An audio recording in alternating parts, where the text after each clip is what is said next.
So from that point on, things just went downhill.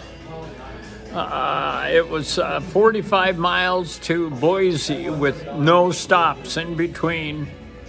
It was 100 degrees, and the cars were passing me pretty much. I didn't cause a big issue, but it was nerve-wracking driving with it being 100 degrees. I kept looking at my temperature gauge, which stayed right at 190. And I kept thinking, I've got to get off this road. I got to get back on a 2-lane highway somewhere.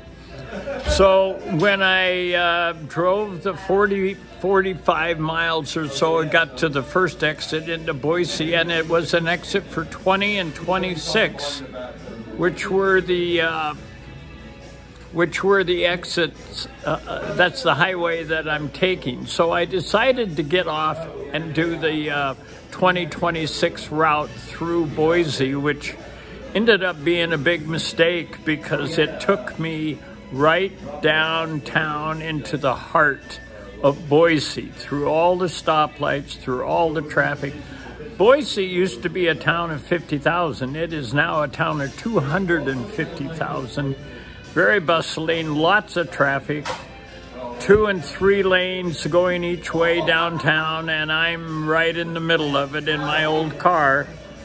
And stopping at the stoplights and starting up again and hoping my car runs great in a stop and start situation, which it did.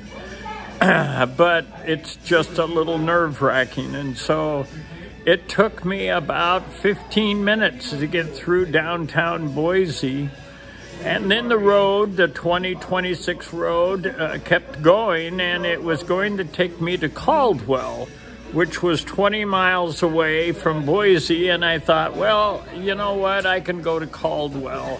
That sounds like a smaller town, and I'll get a room there and finish up for the night. By now it's 101, 102 degrees. No shade anywhere. It's just hot, and it's hot in the car.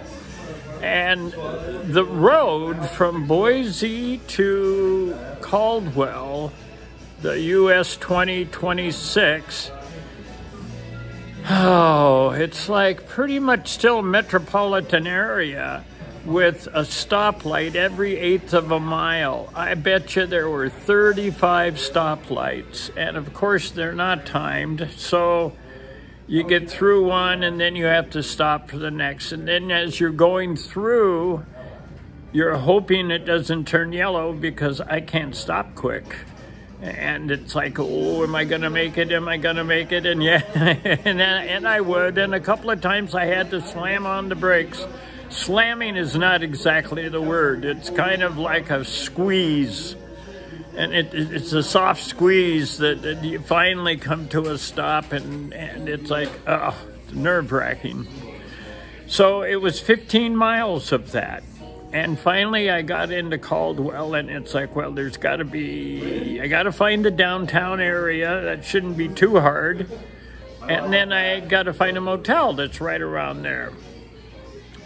And of course, I came to the main intersection not knowing which way to turn, so I turned to the left, which led me back out of town. So I turned around and went back into town and got into town, and then looked around, and no hotels. I used my Google map to find the nearest motel, and it was saying it was like 1.3 miles away. And it's like, well, I can't walk. I'm not going to walk that distance. But anyway, I was tired, so it's like, let me go find that motel, the Budget Inn. Well, it wasn't exactly where Google Maps said it was. It was someplace else. I did find it, but oh boy, was it a rough spot, in a rough part of town. And it's like, nope, I'm not doing this. So I thought I'll get back out by the interstate somewhere, and there'll be motels there. And I drove out, and I stopped at a gas station and said, where's the nearest motel? And they said, you know, there's this Budget Inn place. And it's like, no, I've been there. And they said, oh, I don't know any others. And it's like, wow. I drove around a little bit and I couldn't find anything. And it's getting hotter. It's almost 102, 103 now. And I'm just getting cranky and irritable. And it's like, what the hell? So I decided to go on to Ontario, which was 25 miles up the road, the next town. And the only way up there would be to get back on the interstate.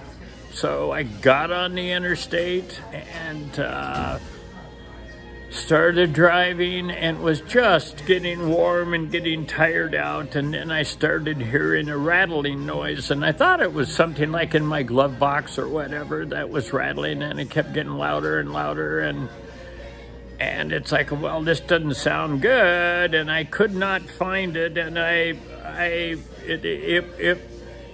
couldn't figure out what it was, and I thought, I hope it's not the transmission.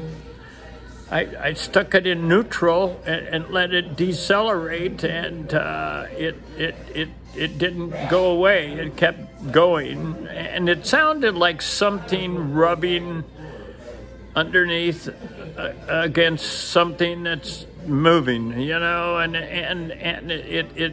it sounded temporary. It didn't sound like it was a permanent bad thing, but what do I know? So I pulled over and stopped, and it quit, and I started up, and it didn't happen in first, didn't happen in second, and it started happening in third once I got about 40 miles an hour or so. And it's like, I just don't want to deal with it right now. I was 5 miles away from Ontario, so I just got into Ontario. I took the very first motel I could find. I checked in. I parked the car. It's like I've had it. And it's like, does your hotel have a bar? And they said, yeah, it opens at 5. And I said, what time is it? And it's 4:45, so it's like perfect. So that's where I happen to be right now. Is at the bar, finishing up this day's episode, and I am exhausted, and I'm just ordering my second beer, and I'm probably going to have a third, and then find a little bit to eat, and then I'm going to go to bed. I am 270 miles away from Bend. I'm going to do half of that tomorrow and be in Burns, and then I'll be home the next day, I think. Unless this rattle keeps going, and then in which case I'm going to have to check with Chris and see what he thinks that might be, but I'm gonna wait until tomorrow morning and see what's going on. So that's my story for today. I'm almost home, man. It's gonna feel good to get home, but it's been quite the adventure. So until tomorrow, sayonara, Frank.